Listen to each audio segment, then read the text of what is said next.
So hello guys, bagong pagkakitaan guys through PayPal. So dapat may PayPal ka. So ang gagawin lang dito guys is mag-rate. So ayan. So yan na yung na-earn natin guys. So mag-rate lang tayo dyan. Dito may mga options. Ayan. So simply complete the task. Ayan. So sundan nyo lang yung mga mas madali sa inyo guys.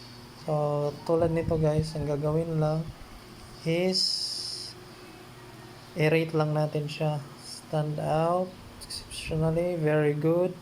Yan, complete. So yan lang gagawin guys, and then click next, and then yung reward automatically ma-add na siya sa revenue nyo. So click nyo lang to, very good.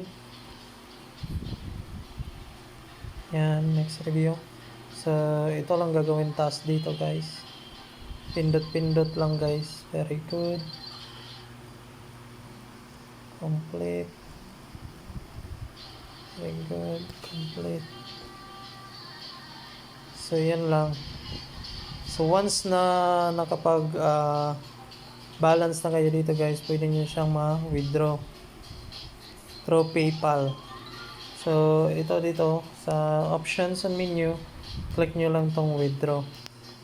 Yan, withdraw.